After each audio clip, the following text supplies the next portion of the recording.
The Scott Jennings Show is proudly sponsored by Lear Capital. Since 1997, Lear has helped Americans protect their retirement accounts and savings with physical gold and silver. With thousands of five-star reviews and $3 billion in transactions, Lear is who I trust to help me buy gold and silver. Visit LearScott.com. The voice of free speech. The truth delivered. Common sense for the American people. Welcome to the Scott Jennings Show.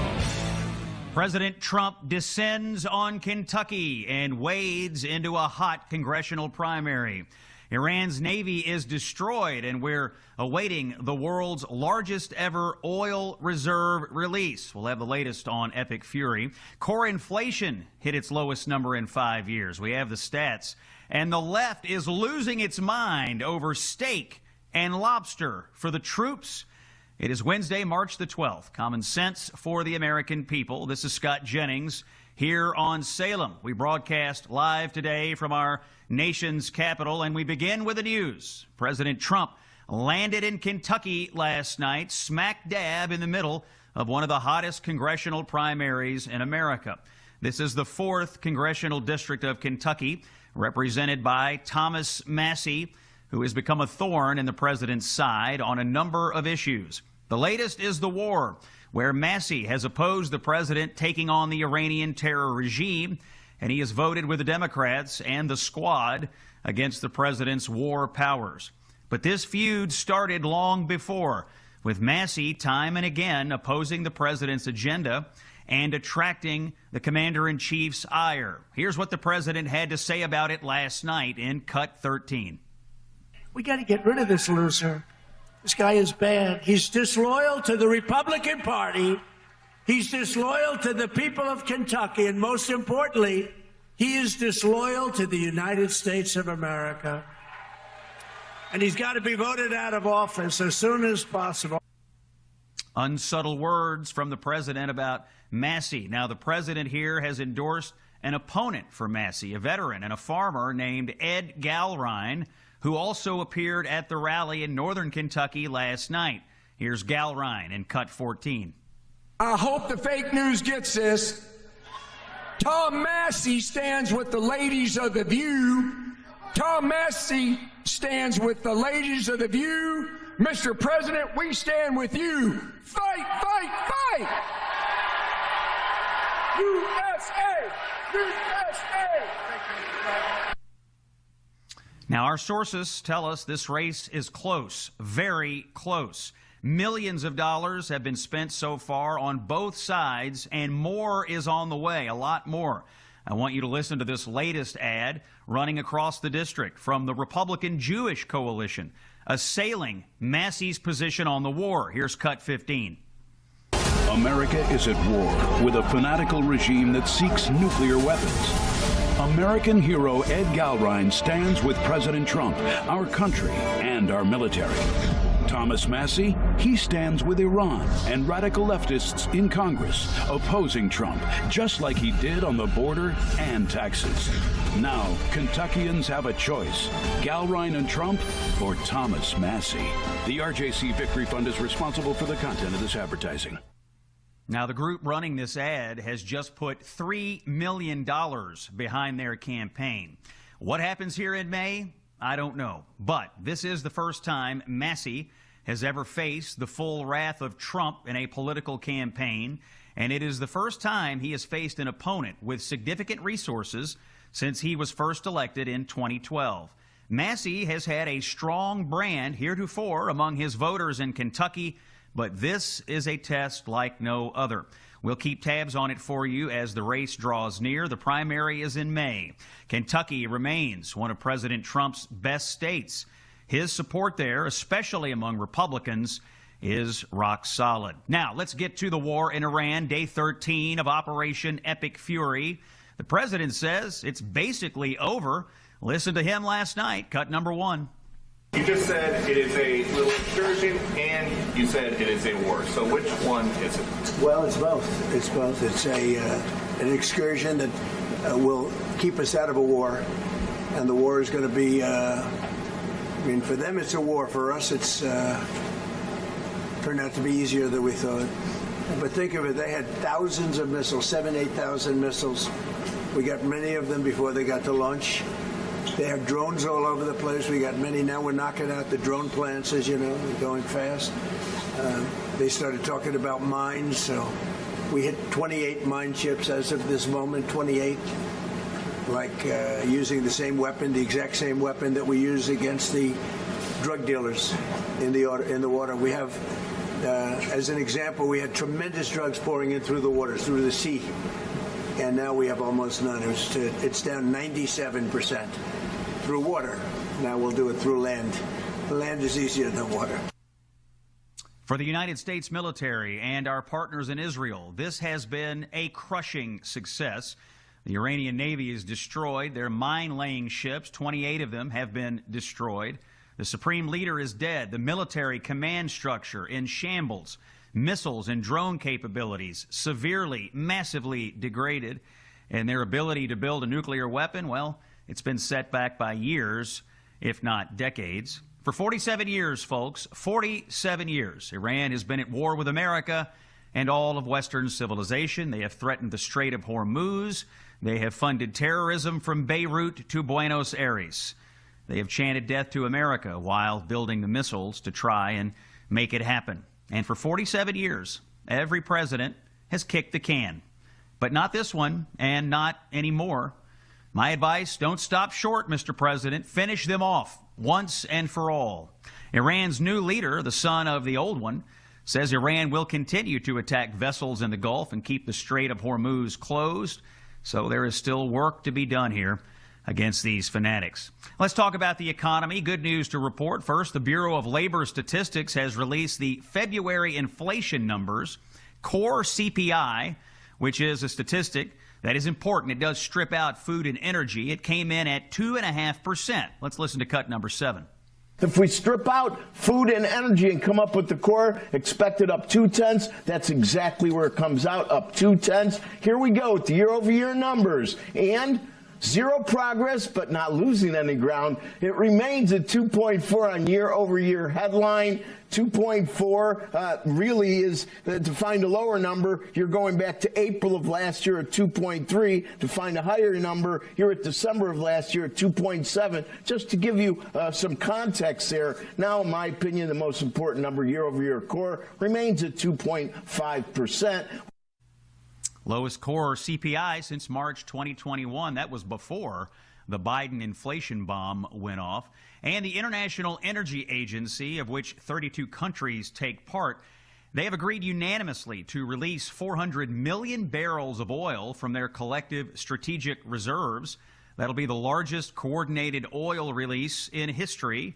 And oh, for those complaining about the U.S. strategic reserves being less than full, remember this, Republicans tried to fill it in 2020 when oil was $20 a barrel. Democrats blocked it, and they bragged about it. And the last release came in 2022 when Biden released oil ahead of the midterm to influence the outcome of the election. He never refilled it afterward either. In the Senate this morning, Republican leader John Thune announced the Save America Act will be put on the floor very soon. This is the bill requiring voter ID and proof of citizenship to participate in our elections. Here's Thune in cut number 12. Mr. President, I can't guarantee an outcome on this legislation, but I can guarantee that we are going to put Democrats on the record, that they will be forced to defend their outrageous positions on these issues and explain to the American people why common sense and the Democratic Party have parted ways. Now, my sources are telling me that this is unlikely to pass. The votes are not there to change the filibuster rules, but the debate will be had, and Democrats will go on the record, again, on the wrong side of another 80-20 issue. Let's get some news about aches and pains, folks. Since discovering Relief Factor last summer, it has been a revelation in the Jennings household. I can tell you from personal experience and from my father's experience, it is really making a difference. If you have daily aches and pains, it does make a difference. However, there's something new going on here.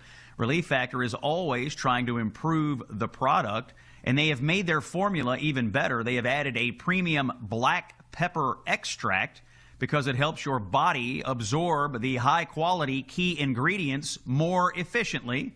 In simple terms, it helps your body get even more benefit from Relief Factor that you're already taking. That really matters. So if you're going to take something daily, you want your body to use it as best it can. If you've been listening to me talk about Relief Factor for a while, maybe, hey, this is your moment. Or if you're already taking Relief Factor, now you're getting an enhanced formula designed to make it work even better. My advice is to start with the 3-week quick start plan. It's just $19.95.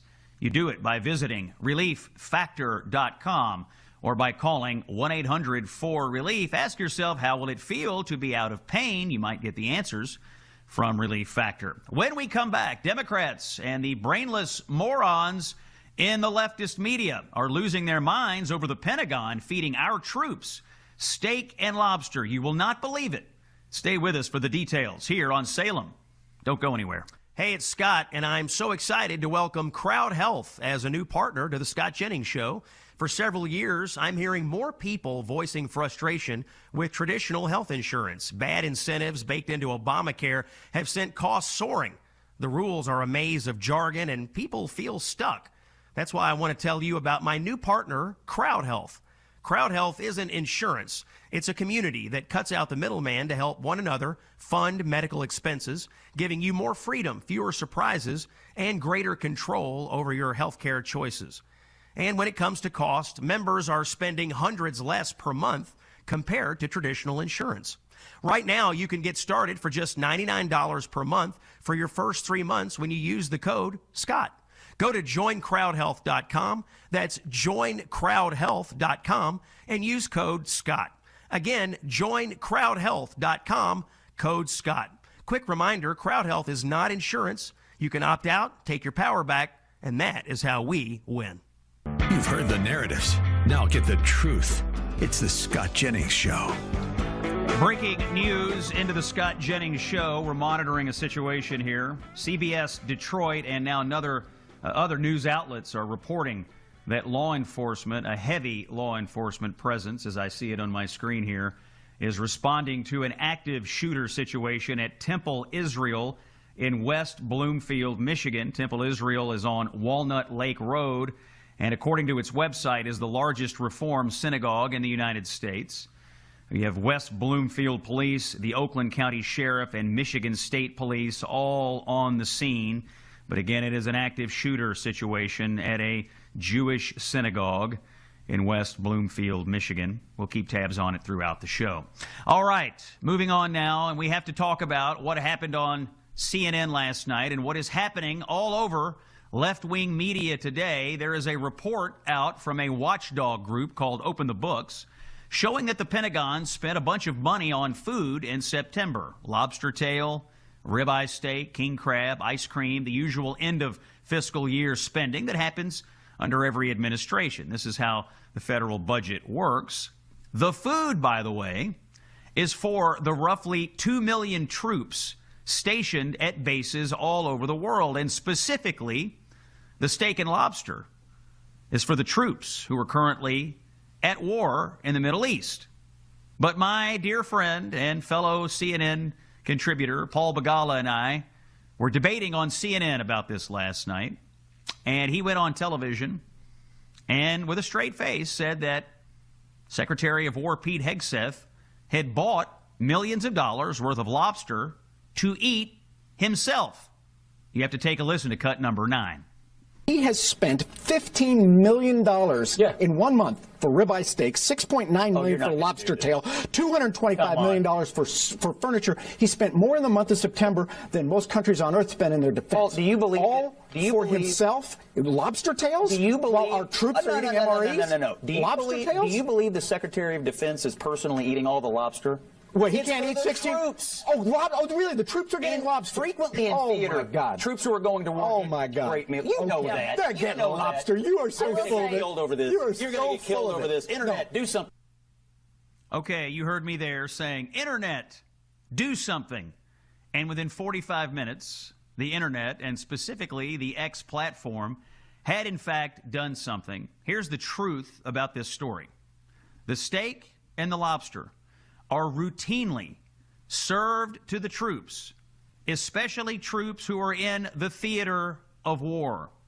And numerous videos today have popped up showing troops eating steak and lobster. Now, Paul Begala is hardly the only Democrat who has gone out in the media and made an absolute fool of himself on this story. You've had everybody from late-night comedians like Jimmy Kimmel and Stephen Colbert and Seth Meyers. You've had members of Congress, people who ought to know better, by the way. They know how this works. You've had every Democrat pundit, all the usual moronic talking heads tweeting and posting about this all day long. They want you to believe that the Secretary of War bought millions of dollars of lobsters and steaks and personally consumed it himself. That is their talking point, if you can believe it. That is the best the left can do today. But if you spent more than 3 or 4 seconds on Google or Free Spoke or any other search engine, you would find out that it is a long-standing military tradition to feed our troops steak and lobster. There are a number of veterans who've taken to the social media platforms today to report how they, in fact, ate steak and lobster and crab legs. There are a number of troops who are in theater now who have posted videos of their own steak and lobster meals. What are we to conclude from all this? Well, first of all, the left, the media left, the political left, the left in general, is extraordinarily dishonest, cynical, and partisan. They think you're too stupid to know that it is long-standing military tradition to feed the troops. Number 2, this shows you the extreme disconnect between the left and the Democratic Party and our military. It is amazing that 13 days into a war, you see people rooting for America to lose, rooting for bad outcomes. And now they have moved to the talking point that we should not be feeding our troops steak and lobster, the people putting their lives on the line, because we need a political talking point. It's absolutely outrageous. It is dishonest. It is cynical partisanship at its worst. And it shows the absolute brainless depravity of the American left right now as they rage against anything that has to do with Donald Trump. We'll take a break. More news and information after this. It's Scott Jennings on Salem. Stay with us. Hey, it's Scott Jennings. You know, I've been thinking about universities. In most cases, they're kind of a bad deal. 6 figures of debt for a bachelor's degree that signals less every year. 4 years spent navigating ideological rules instead of learning how to think. Grades are inflated, standards are lowered, dissent is punished. We call it higher education, but it's mostly expensive daycare with a credential attached. The University of Austin, also known as UATX, however, is different. Admissions at UATX are based on test scores alone. No essays, no resumes, nobody cares who your parents know. If you're smart enough, you are in. UATX students turned down Chicago. They fled Barnard to complete a demanding great books core, including Aristotle, Shakespeare, de Tocqueville, alongside real math, science, economics, and AI. Classes are small. Professors actually know your name. Grades aren't padded. Excellence is measured and rewarded. From day one, students work directly with top founders, investors, and institutions, building companies, doing serious research, and landing real internships. And here's the part that changes everything. There is no tuition. Let me repeat, no tuition. Thanks to private donors, every UATX student graduates debt-free. That means when you come out, you're free to take risks, start companies, and build a life instead of paying off loans for years. If you want an empty credential, well, look elsewhere. If you want a serious education that actually prepares you to lead, I want you to apply to the University of Austin. Visit uaustin.org. That's UAUSTIN.org. Do it today. when he's not in the Oval Office or owning the libs on CNN. He's here with us. It's the Scott Jennings Show. It is Thursday, March the 12th, Common Sense for the American People, and we are tracking breaking news. I reported to you just a moment ago. In West Bloomfield, Michigan, there is an enormous police presence. We're seeing video now. All sorts of police and emergency agencies are responding to a synagogue in West Bloomfield, Michigan. It seems that an active shooter situation is underway. It seems now that reports are a car was driven into a building at this synagogue, and that this synagogue does have a school. We don't know anything about injuries at the moment. We don't know much beyond what I have told you, other than this is happening in West Bloomfield. And if you look at what's happening, you see just a crushing police presence of response that ought to tell us something. We'll keep tabs on this story and bring you details as they come in, but we'll pray for the folks at the synagogue there in West Bloomfield, Michigan. Joining me now to discuss what's going on in Iran, one of the founders of an organization called the Foundation for the Defense of Democracies, and the current president. His name is Cliff May, and we're going to talk about the war and some of his personal insights into this conflict. Cliff was actually in Iran when this all started 47 years ago. Cliff, welcome back into the Scott Jennings Show. Great to be with you. I'm a huge admirer of yours, Scott. Well, we're grateful for you and other folks affiliated with the Foundation for Defense of Democracies. They've offered their expertise on the show, and we're glad to have your experts anytime. I do want to start with this steak and lobster story. It's tied up in the war, of course. You heard me reporting on this a few minutes ago. The Democrats and the left and the media have decided that Pete Hegseth was wrong to keep up this military tradition of feeding the troops well as they are in the theater of combat. You've been watching this unfold. What are your thoughts? Well, I heard your arguments, and I got to say that the idea that there's a scandal over steak and lobster is a nothing burger. Good. I also want to say, my father served in the South Pacific during World War II. My son was a Ranger-tabbed paratrooper. He spent a lot of time eating MREs. For those who don't know, that means meals ready to eat. I have sampled these. I'd rather have a salad.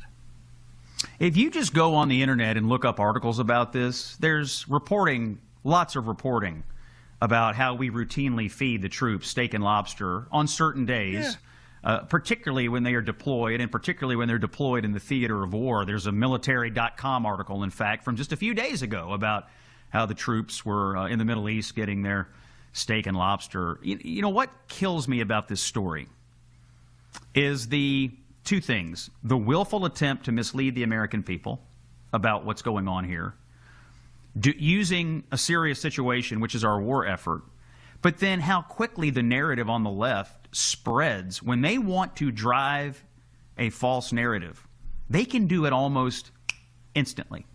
And you see the narrative begins, and every politician, every late night host, every pundit, everybody who is a mouthpiece for the left, they salute, they get on it without question. They don't even stop to think about whether they're making fools out of themselves, which is what happened to me with my debating partner last night on CNN. You sort of have to marvel at the ruthless dishonesty that they deploy on stories like this, Cliff. The ruthless dishonesty and the extraordinary organizational abilities from a communications perspective to say this can be the scandal of the day, this can be how we bring disrepute to the effort to defang an enemy of the United States. And that has been an enemy for 47 years. And I'm glad you brought that up, because I'm also hearing a lot of left pundits and left politicians continue to say things like, well, you know, we've got no idea why we're fighting Iran. We've heard no rationale about why Iran might be a problem. We don't even really know what we're doing over there, which, again, is also extraordinarily dishonest on two fronts. The President, Secretary of State, Secretary of War have all been very clear about what we're doing. But number two, and as you well know, because you were there as a young reporter, We've been at war, essentially, with Iran for 47 years because they've been at war with us. Tell us about your experience there. Well, yes, to your point specifically, death to America began to be shouted really at the end of 1978, but certainly in 1979. In January, the Shah left. In February 1st, I believe it was, the Ayatollah Ruhollah Khomeini returned to Iran. I came there a few days later. Death to America is a declaration of war. Think about it. Now, the first act of war, I would say, came later in 1979. That would be in November, when our embassy in Tehran was seized and our diplomats were taken hostage and held for 444 days. That is an act of war. It was not the last act of war. Another one followed 4 years later, 1983, in Beirut, when this regime orchestrated the slaughter of several hundred American peacekeepers. There have been acts of war continually over that time. This regime armed, instructed, and funded Shia militias during the war in Iraq, killing over 600 American military personnel. More than 1,000 people have been killed. They've attempted assassinations and succeeded in some cases, and kidnappings in Europe and America. There's no statute of limitations on this. We don't have to say what we have said at various times is, well, we will respond at the time of our own choosing. You may remember President Obama said that after an attempt to assassinate the Saudi ambassador at a very swanky restaurant in Georgetown here in Washington. In other words, Iran, the Islamic Republic of Iran, not the people of Iran, have declared a war, have been waging a war for years. We are now responding to it in an effective way for the first time. And I'll just mention one more thing, Scott, here. Yep. Presidents from George W. Bush, Barack Obama, they've all said this regime cannot have nuclear weapons. None of them have done anything to prevent that.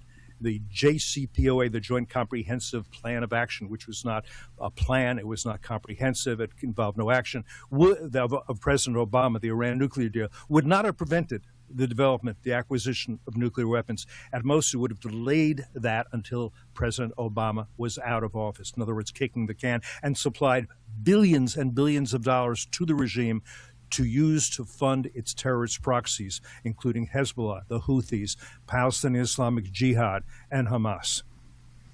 That voice you're hearing, Cliff May, is the head of the Foundation for Defense of Democracies. Cliff, let's get caught up here on the news of the day in this war. 13 days in, there's no doubt the U.S. military and the Israeli military have had amazing success. We are dealing with this issue in the Gulf there in the Strait of Hormuz. The new leader of Iran says that the attacks in the Strait of Hormuz will continue. Actually, let's listen to this. The president talked a little bit about this yesterday when he was in Kentucky, because Iran is now saying they're going to put mines out there to try to further target vessels going through the strait. Here's the president in cut number 3. They started talking about mines, so we hit 28 mine ships as of this moment, 28. Using the same weapon, the exact same weapon that we use against the drug dealers in the water. Cliff, talk to us about the Strait of Hormuz. Talk to us about the mines. And, the way the average American is going to feel this is, of course, in the disruption of oil logistics that flow through there. What are your thoughts? Absolutely right. So this is enormously consequential. The president is doing what he can to stop the mining of the Strait of Hormuz, which is an international waterway. Freedom of the seas is one of the oldest of international laws. Either the U.S. enforces it or nobody does. If we allow, at the end of this exercise, for this regime to exist and to have control of that waterway, that will be a very bad thing. They'll say when ships can go through and when ships can't go through, kind of like what the Houthis have done for the Arabian Sea and the Suez Canal and that strait there called the Bab el-Mandab.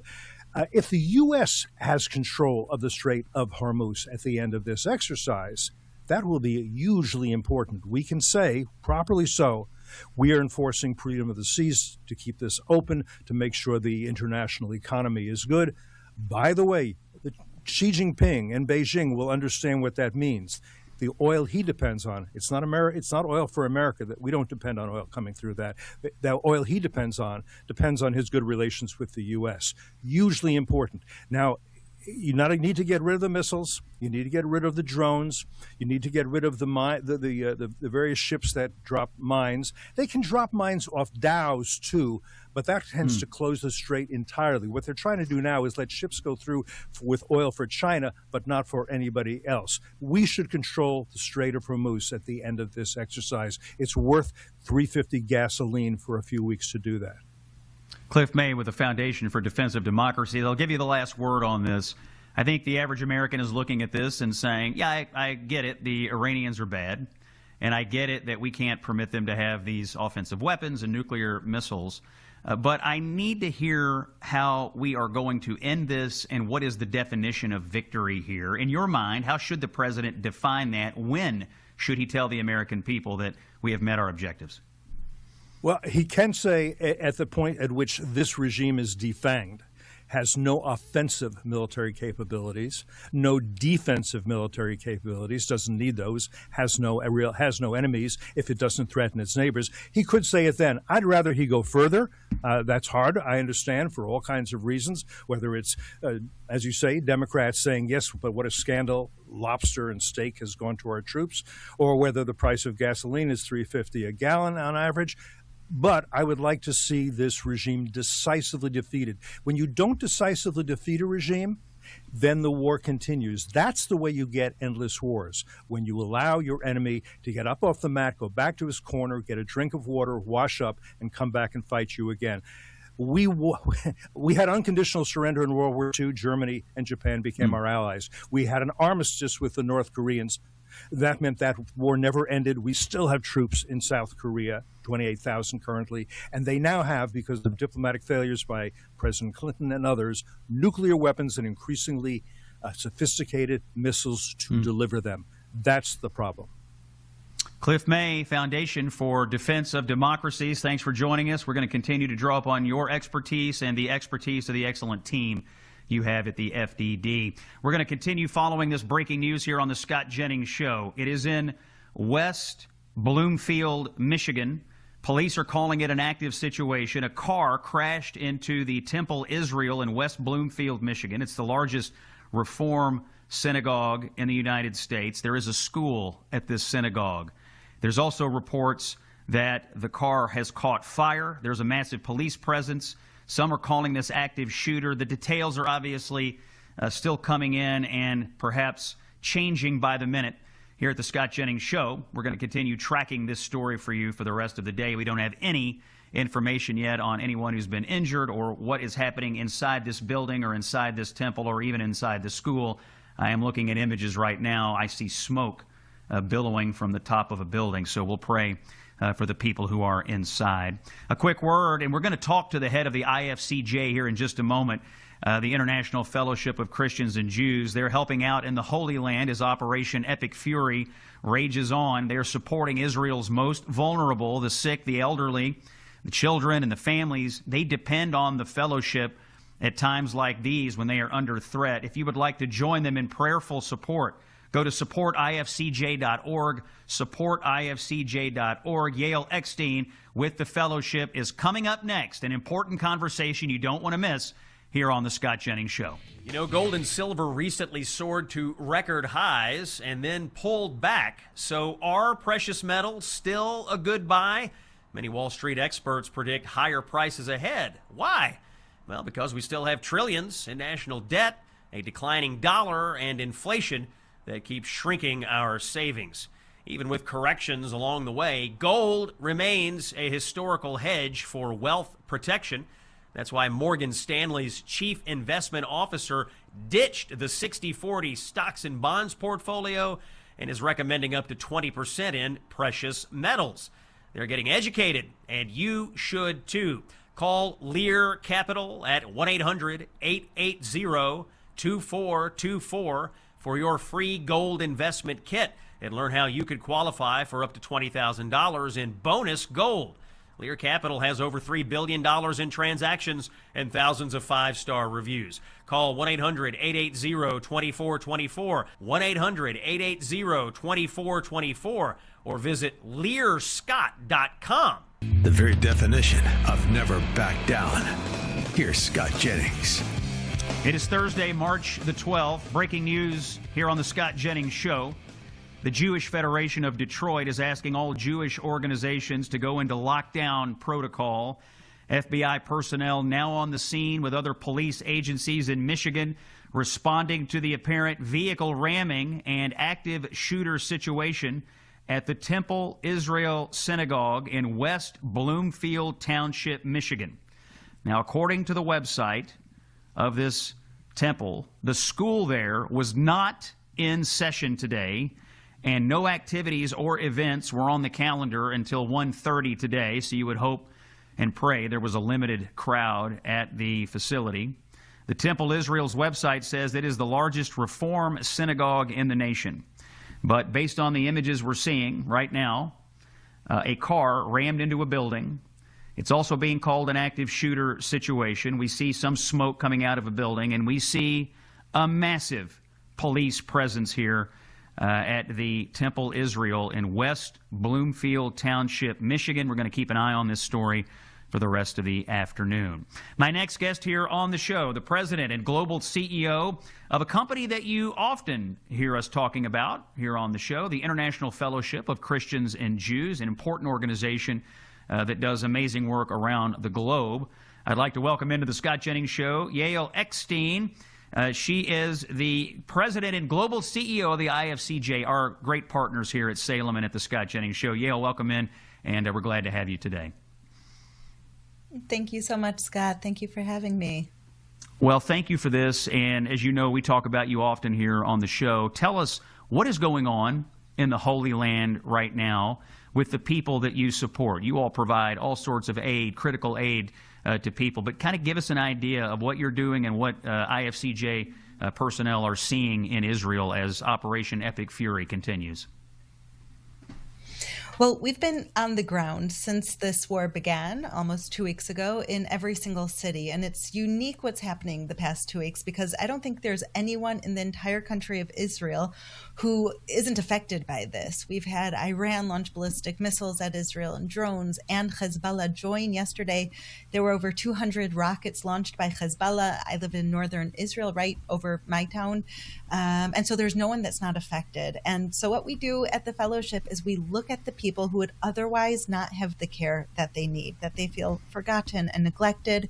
And what we're seeing now is that it's the elderly who are suffering the most. We heard that there were a lot of caregivers who aren't showing up to these elderly homes since the war began. So for 2 weeks, I haven't had anyone to do shopping for them or to cook for them. And I've been on the field. I went to a woman's house, 92 years old, and her caregiver hasn't shown up. Her windows were cracked from rocket attacks. And when I came in, she started crying from joy. And I brought her the food and prepared meals and food boxes. And as I was unpacking these food boxes, a siren went off that this is the reality. All of us here are putting ourselves in danger to let the people of Israel know that they're not alone. And for our audience around the United States, in order to help this effort, supportifcj.org. That is the website, supportifcj.org. We have people in Israel right now, and as you mentioned, elderly, vulnerable, sick, children, people with young children. Give us an idea, Yael, how often are you hearing these sirens? How often are you having to scramble into bomb shelters where people desperately need this help? Well, I am one of the really lucky ones. I feel so blessed that I have a shelter in my home. I have 4 children, and last night we had 4 sirens throughout the night, which means we try to go to sleep and the air sirens start blaring and our phone starts beeping and we have 60 seconds to make it into the shelter, to get our kids and make it to safety. And for people that don't have a shelter, this is one of the most difficult things. And so the fellowship is actually placing mobile shelters across Israel. These are shelters that are made with a lot of concrete in a factory, and then they're put on the back of a truck, and with a crane, they're lifted up and put down in the most vulnerable areas where there are children and elderly. And actually 2 days ago, we placed half a dozen of these shelters in central Israel, and every single one of them was used within 1 hour. Wow. Yael Eckstein is the president and global CEO of the International Fellowship of Christians and Jews. If you want to support our Jewish brothers and sisters who are living with this terrorism from Iran, living with this terrorism and rocket attacks from Hezbollah. Here's what I want you to do. Go to supportifcj.org. Pray for the people of Israel. Support the IFCJ. They need our support right now as the United States and Israel face down this terrorism. Yale, thank you for coming on. We'll have you back. We'll keep talking about the fellowship, and we pray for you and pray for the work that you're doing. Another hour is ahead. Breaking news on the Scott Jennings Show. We'll have details right after this. The voice of free speech. The truth delivered. Common sense for the American people. Welcome to the Scott Jennings Show. All right, it's Thursday, March the 12th, and we are tracking breaking news here on the Scott Jennings Show on Salem. I'll tell you what we know. There has been a car rammed into the Temple Israel Synagogue in West Bloomfield Hills Township, Michigan. West Bloomfield Township, Michigan. Make sure I get that correct. It's a suburb of Detroit. A car was rammed into a building. This situation was described as an active shooter situation.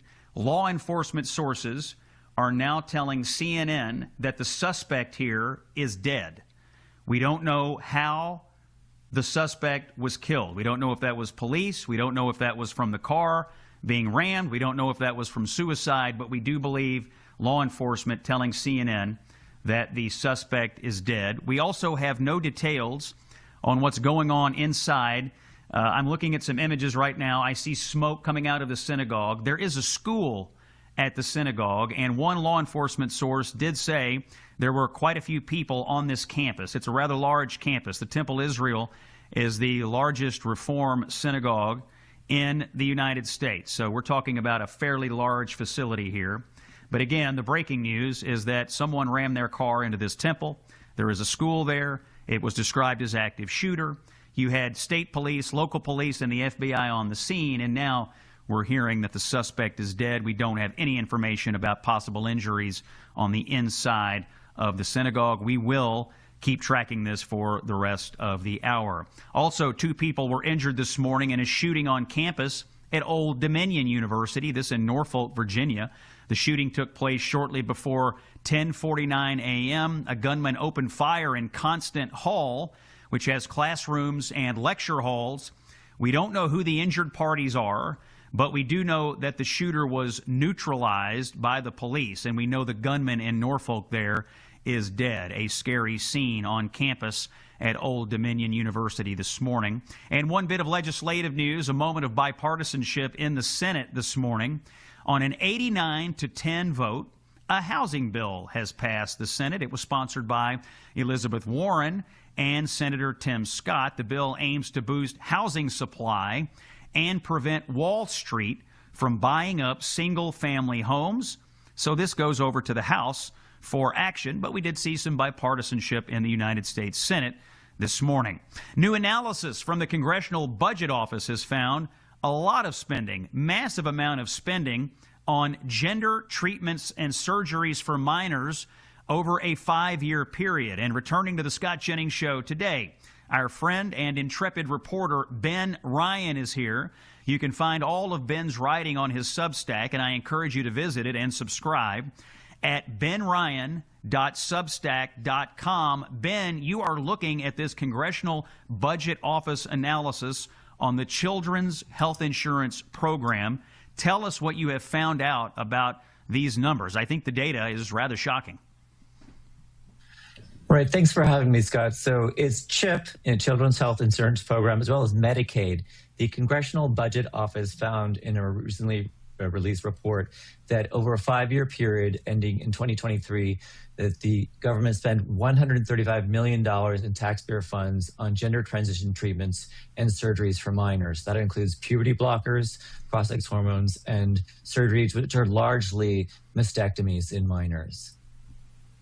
Yeah, this sounds, over $100 million. And so this is taking place between 2019 and 2023. What does this data tell you about how common these treatments were among minors on Medicaid during this period?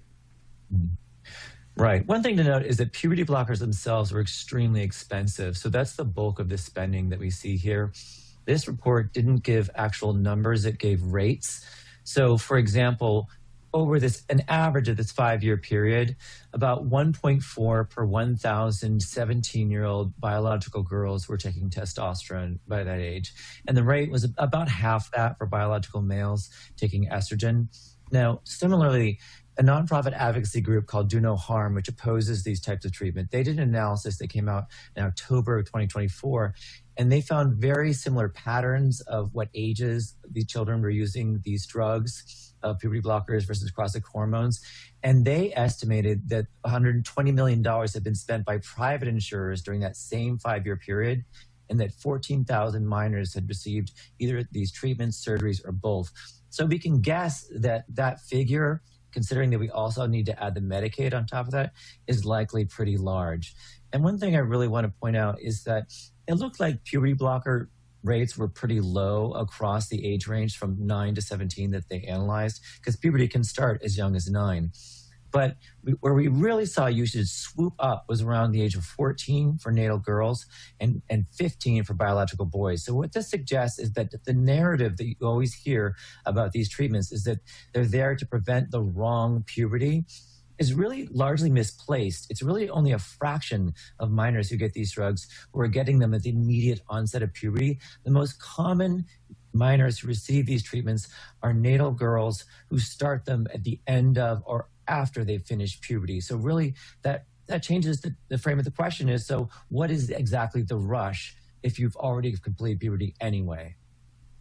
I know some of the people who've looked at your reporting here, Ben, were sort of shocked at the number of double mastectomies among teenage girls. Yes. Tell us what the data says about how common that particular kind of surgery had become. It's a lot less common than receiving these drugs, maybe a tenth as common. But Lior Sapir, who studies pediatric general medicine at the Manhattan Institute, he's done a non-peer-reviewed analysis, and he found that about 1,000 natal girls per year were getting mastectomies for a gender transition during recent years. Now, after about 2024, state bans started to come in place. 27 states have banned these practices, and the Supreme Court validated those bans, found they were not unconstitutional in 2025. So now about half the country has banned this, and the Trump administration is going full bore to attack this industry in the remaining blue states and is threatening many hospitals with revoking all of their Medicaid funding. So a lot of the big clinics are starting to close. We're seeing in New York State, Mount Sinai, NYU Langone, but then Tish James, who's the state AG, Attorney General, she's threatened to sue those hospitals. So they're really in a pickle about whether they're supposed to obey the state AG, who they probably side with, or the threats from the Trump administration. And Ben, at a policy level, we've seen some of the large medical organizations in the United States begin to move away from this, begin to change their posture, the plastic surgeons, the AMA. What can you tell us about that? I assume what you're going to find out here and what we'll know is that after 23, where this data set ends, and because of the changes you're mentioning, and now because of the other people moving away from this, other organizations, we're going to see a massive drop-off on this. You agree with that? Absolutely.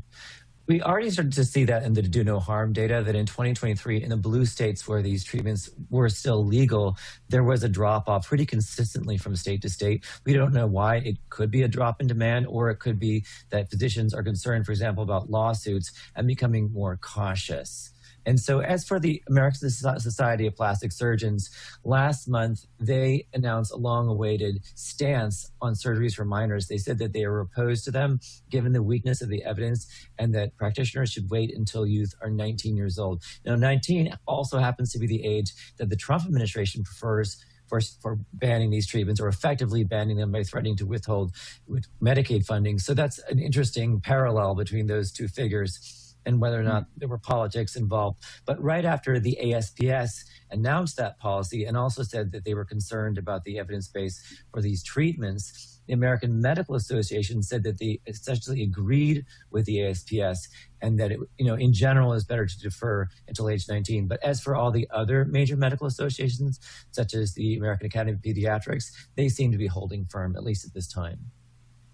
Interesting. Well, we'll see what they do in the future. It seems like we're having a bit of a shift here on it, but not everybody has moved just yet. That voice you're hearing is Ben Ryan. He's one of the best reporters out there on this and other topics, and I highly encourage you to look for his writing on his Substack, at benryan.substack.com. Ben, we appreciate always your fact-based reporting, your straightforward reporting, and we look forward to having you back on the Scott Jennings Show. Thanks a lot, Scott. All right. When we come back, we're going to continue to follow the breaking news out of Michigan. There was an attack on a synagogue in Michigan, and it appears the suspect is dead, and now law enforcement sources are telling CNN there have been no other injuries. Thank God. We're going to track this through the commercial break and come back with it. I do want to give you a quick word from Relief Factor. Since discovering Relief Factor in the Jennings household, the word is this: we like it, and it works. I'm going to tell you about my dad, no spring chicken, but he's hopping around like one, and it's because he thinks he's taking Relief Factor every single day. He's playing golf. He's enjoying his retirement. In fact, he and I are going to take a little trip together this weekend, and we'll talk about it, I'm sure, while we're on the road. But if you're having daily aches and pains, honestly, you have nothing to lose here. It's $19.95. They have this thing called the 3-week quick start. You try it. You see if it works for you. I think you'll like it. Here's how you do it. Go to relieffactor.com or call 1-800-4RELIEF. How would it feel to be out of pain? Well, you might find out from Relief Factor. When we come back, more on this breaking news out of Michigan and other stories on the Scott Jennings Show. Stay with us. Fighting the left with the best weapon we have, common sense. This is the Scott Jennings Show. It is Thursday, March the 12th. We're tracking breaking news here at the Scott Jennings Show. 2 unfortunate incidents to tell you about and update you on. The gunman, the suspect, the assailant against the synagogue in West Bloomfield Township, Michigan, is deceased, and some law enforcement is saying that the suspect here is badly burned. So a car rammed into a synagogue in West Bloomfield Township, just outside of Detroit, Michigan. That person is dead. There are no other injuries reported at this moment, thank goodness, but the suspect is dead, so we're tracking that one. And this morning there was a shooting at Old Dominion University in Norfolk, Virginia. We're now hearing that both the suspect and one victim in that shooting is dead. We don't have any details on the shooter or the victim, but we're now hearing that one of the victims that was shot in this attack is dead. So 1 killed, 2 injured at Old Dominion. The suspect is dead in West Bloomfield, Michigan, and we are tracking down details and tracking all the breaking information on all of these incidents.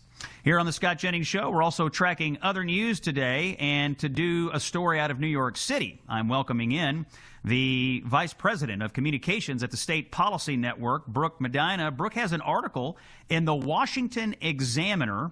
The title is Champagne Socialism is Forced to Raise Its Glass to Economic Reality. Brooke, you're tracking what's happening with the budget under Socialist Mayor Mamdani in New York City. Tell us about it, Brooke, and welcome to the Scott Jennings Show. Thank you for having me, Scott. And yes, the budget is something to behold there, not only because of its behemoth size. I'll note that it is actually $10 billion more than the whole state of Florida's budget, but because Mayor Mamdani just seems to like to do socialism cosplay.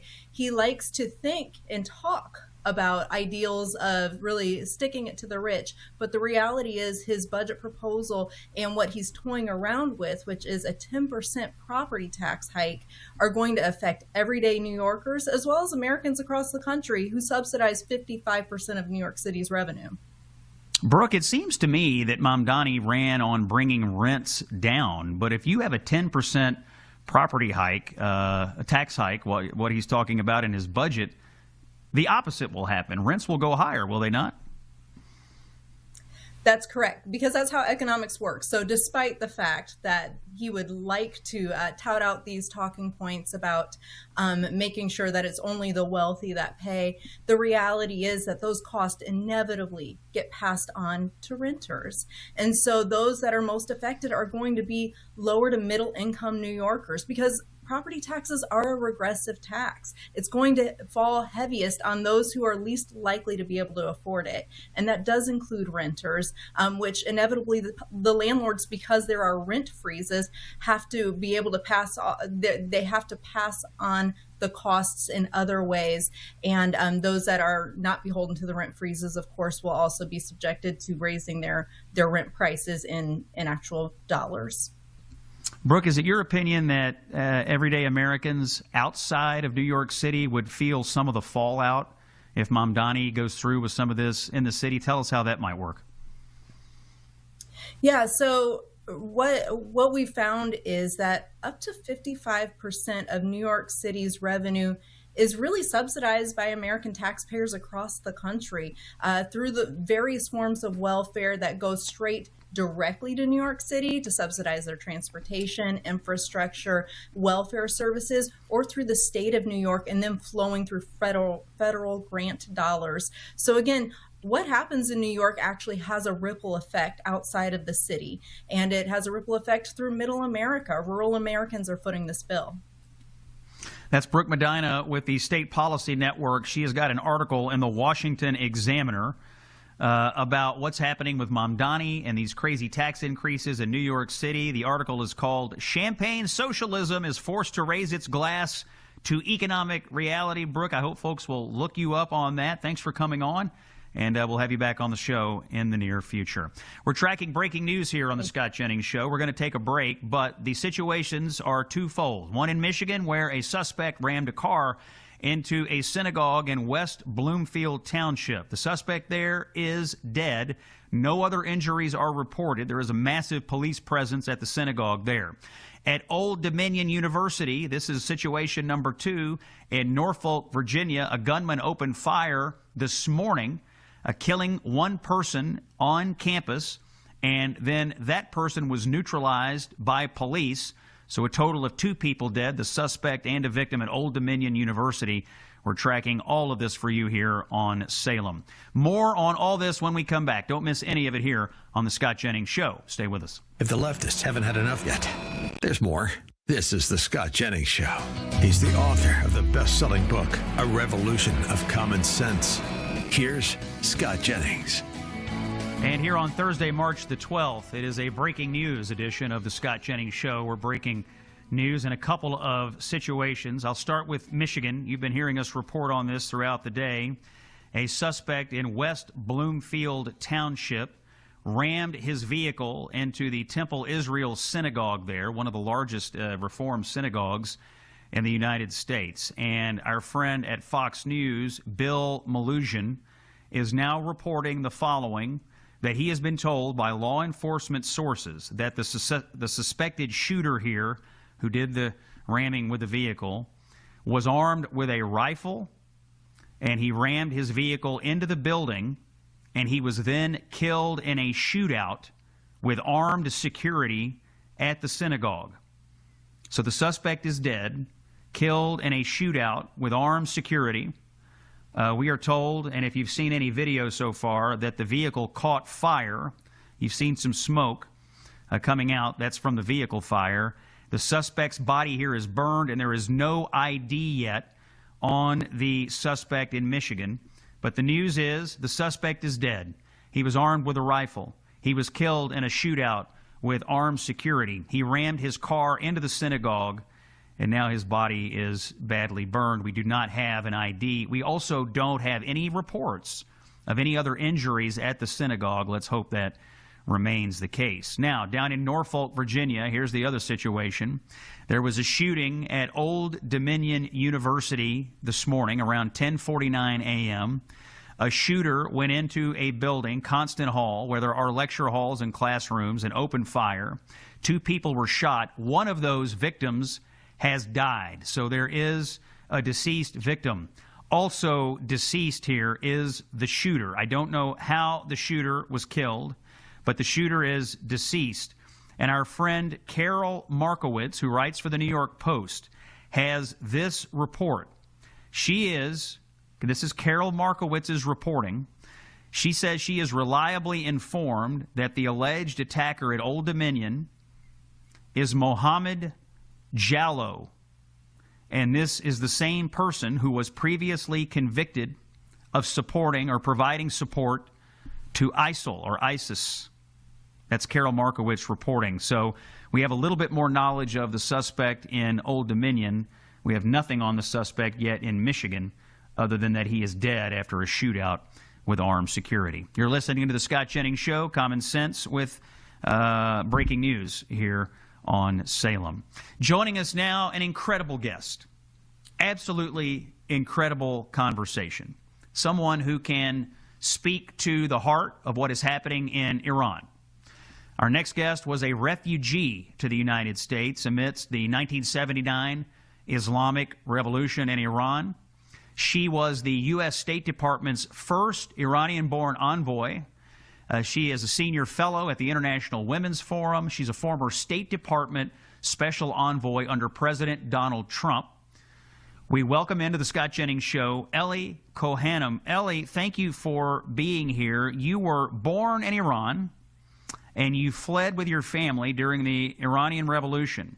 You were 6 years old in 1979 when this happened, when your family fled after the current regime took power. Tell us, what are your recollections as a little girl? What was it like fleeing your home country and arriving in the United States? Scott, thank you so much for your warm and kind introduction. What I can tell you is that it was certainly scary. I have memories of the revolution unfolding in Tehran, specifically the rioting in the streets and bullets piercing through my cousin's bedroom window. And all of this happened very quickly. And Scott, I think what's most interesting for the audience is to understand that before the revolution under the Shah, when I was born in Iran, Iran was a pro-Western country, had full diplomatic relations with the United States and Israel, and women had rights. My family, which is Jewish, we had rights as a religious minority. And that's the reason why, Scott, right now, when you talk to Iranians, and there is so much hopefulness for what could come next, is because Iranians perceive this Islamic Republic regime as a 47-year anomaly in an ancient and proud history. And we believe that President Trump has now put this regime into the dustbin of history. Let's hear from President Trump. He said this last night. Here's our president, cut number 2. They are pretty much at the end of the line. Doesn't mean we're going to end it immediately, but they've got no Navy, they've got no Air Force, they've got no anti-air traffic, anything. They have no systems of control. We're just riding free range over that country. And now we're going to look very strongly at the Straits. The Straits are in great shape. We've knocked out all of their boats. They have some missiles, but not very many. I think we're in very good shape. Ellie, you're a diplomat by trade. Obviously, we're all watching the military operation unfold here. Tell us about your feelings about what the United States and Israel are doing militarily, and also I'm interested in your views about what the people of Iran are going to do, because at the outset of this, the president said very clearly, I hope you rise up and take back your country, as you just suggested. Give us your thoughts on all of that. Well, first of all, on the military angle, I think that Operation Epic Fury has exceeded all expectations in terms of how our great military, the United States, the greatest in the world, has carried out this operation, and also in partnership with Israel. It's incredible to see the strength of that bilateral relationship as these two great militaries together have, accomplished so much of what the objectives were that we were told at the outset, which was, getting rid of the remnants of the nuclear program, the ballistic missile program, and their naval capacity, which at this point I think has been almost completely destroyed. So, the United States is ahead of where I think we forecast we would be at this point.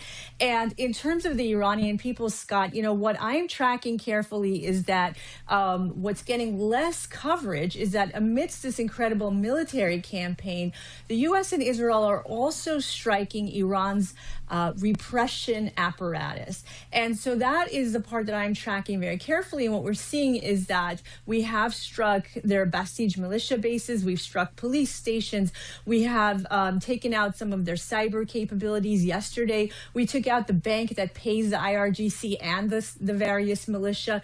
So that is all very important and interesting developments. And I would say yesterday, I also saw footage out of Iran that there were Israeli drones apparently that were actually attacking these, again, these Basij militia and the police on the streets as they were creating choke points and checkpoints to try to get in front of any protesters who might come out. So in terms of what the Iranian people might do next, we've seen the Iranian people by the millions come out into the streets to protest against this regime over and over again. I think that if we continue striking at the apparatus and making it impossible for this regime to murder Iranians wholesale using military force, as they did in this last round of protests, killing over 40,000 innocent demonstrators, I think we will see the Iranian people back on the street. But again, I think the more coverage that we can do to help them, then obviously the more chances of their success. Ellie, I know you're also working on anti-Semitism efforts in the United States. I wanted to talk to you a little bit about that. Deputy Special Envoy to monitor and combat anti-Semitism. It's obviously seeing a resurgence in the United States. You're working on this task force. What are your recommendations to our policymakers right now? And what are your recommendations to people who have a public voice? It seems to me that we all have a responsibility to call this out, to speak out against it, and to not look the other way. What are you seeing? What are you feeling? And give us your, from your perch on this task force, your recommendations on what we need to do as a nation here. Well, Scott, when you and I were chatting offline before you brought me on air, I thanked you for your voice, and I really am so grateful to you, because on CNN, which is not a network that is often or all the time, I should say, friendly to the concerns of anti-Semitism in the country, you have been a steadfast voice. And so I want to share my personal gratefulness to you, and I hope that everybody would follow your lead to always speak out when you feel compelled, that you think that something might be morally wrong. In terms of my recommendations, I want to give a lot of credit to the Trump administration, because they've instituted a lot of recommendations that I've previously written about and published and spoke about, which is, I would say, number one, you want to have a zero tolerance approach to anti-Semitism. And that is something that is set, the tone is set from the very top and goes all the way through government. You also want to see from our federal government a whole of agency, a whole of government approach to combating anti-Semitism. And that's what we're seeing right now between the Department of Justice that took on the universities in the wake of October 7th and that heinous pro-Hamas movement that took over our campuses. You're also seeing it in the Department of Justice in terms of their prosecution of hate crimes. You're seeing it with the FBI right now.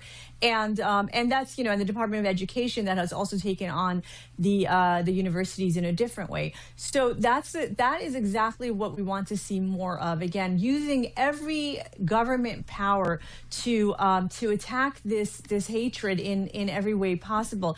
Scott, I think the challenge that we're facing, and just to share a statistic, after October 7th, Jews faced a 400% increase in anti-Semitic incidents and attacks in the United States. It was unprecedented. And what we need to see more of is enforcement on the local level. Jews happen to live in Democrat-run cities and Democrat-run states where we see, in general, a lack of law enforcement. And so that puts the Jewish community at greater risk. So what we need to see is police empowered to use their capabilities to arrest when they deem fit. We need to see attorneys general who are willing to prosecute and not let people right back on the streets immediately after they've committed hate crimes, which we've seen in places like New York and Los Angeles over and over again. We need to see hate crimes prosecuted as hate crimes and identified as hate crimes. And we need to, again, from leadership, so now on the local level, you want your mayors, your governors to say that they will not tolerate anti-Semitism. There's no room for anti-Semitism.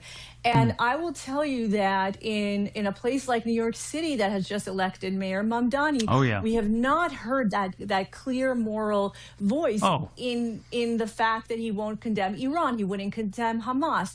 It's a real problem on the local level. In New York City, the mayor has appointed every anti-Semite they can find to these offices in New York City. There's a tolerance for it, people who have said terrible things. And, you're getting no real leadership out of him. Ellie Cohan, a diplomat, someone with real experience as we talk about Iran and talk about anti-Semitism. I'm so grateful for your time today. I'd love to have you back very soon to continue to comment on these important stories. Appreciate your time today. A quick word from our friends at Patriot Mobile. Patriot Mobile, these are our buddies. I know these guys. I trust these guys. They have a great company providing a great service, and they believe in what we believe in. They believe in Christian conservative values. They invest in this. They're running a cell phone company, but they're also investing in the cause, in your cause. Switching has never been easier. Take a stand. Invest in a company that is investing in your views. Go to patriotmobile.com/Scott or call 972-PATRIOT.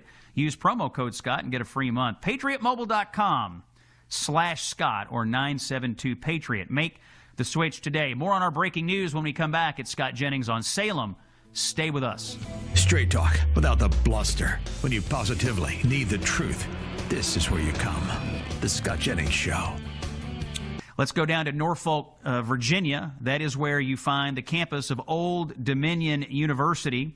I'm bringing into the Scott Jennings Show Carol Markowitz. She's with the New York Post.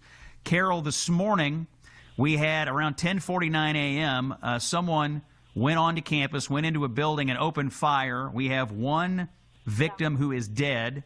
I think we have one other victim who is injured, and the shooter is dead. And you are breaking news right now with us. You have the identity of the shooter at Old Dominion. Carol Markowitz, what can you tell us? Hi, Scott. Thank you so much for having me on. So this was a story that really wasn't getting that much play. I actually have a friend who has 2 kids at Old Dominion, so when she posted about it this morning on Facebook, I started looking into it. The shooter's name, as I have it, is Mohammed Jallo. And what's interesting about him is that he has previously been convicted for giving information to ISIL, that's the name for ISIS, and he had been convicted of this, and he was in the Board of Prisons until 2024. He was released December 2024. He was arrested in 2016. He had served some time for providing material support to a terrorist group, but now he allegedly was back on the streets and was able to carry out the Old Dominion shooting this morning. This is shocking information. The suspect here, as you're reporting, Mohammed Baylor Jallo. I'm looking at the press release from the Department of Justice from Tuesday, July 5th, 2016. Former Army National Guard member arrested for attempting to provide material support to ISIL, or as you point out, that's what is called ISIS more commonly. He was convicted, and somehow he's out of jail and now apparently at a campus, and he went into a place called Constant Hall. Do you know anything about that building? We had heard earlier that that's where classrooms and lecture halls are located. Yeah, there's not that much information about the Old Dominion shooting yet. I think they're just still on scene and figuring out what happened. But the fact that, I mean, I hate to say it this way, only 3 people were shot. It looks like it was 1 person is dead and 2 more were shot. Means that somehow the shooter was deactivated. So hopefully somebody was able to take him down, and I think that's the story so far. I'll absolutely be updating as I hear anything else, but so far that's all the information out of Old Dominion. Carol Markowitz is with the New York Post. You can find her on the X platform. She's updating this with breaking information here at Carol, at Karol. Carol, we've got about 30 seconds here. We're obviously tracking this story. There's obviously an extremist at play at Old Dominion. We don't know who the suspect is in Michigan. We have seen a radical Islamic extremist throwing IEDs in New York City. We saw a radical Islamist in Austin, Texas. Are you worried? Are we undergoing the beginnings of an epidemic of radical Islamic violence in the United States? Well, absolutely, except I wouldn't say it's the beginning. I think that we're somewhere in the middle, hopefully, if not figuring out a way to get to the end, because this has been going on for so long. I'm from New York, and I remember 9/11 very well. This has been happening for some time. I think what we're doing in Iran is actually a reaction to that and not a new start to it. So, stay safe out there, be very vigilant, and keep your eyes open. Absolutely. That's Carol Markowitz from the New York Post. Thanks for being with us on the Scott Jennings Show today, Carol, and all of you who've been listening. Breaking news in Thank you, Carol. Breaking news in Michigan. The suspect is dead at the synagogue there. The suspect is dead in Norfolk, Virginia. We have the identity. You can find that online now. Appreciate your time today. Stay with Salem for all the breaking news. See you tomorrow.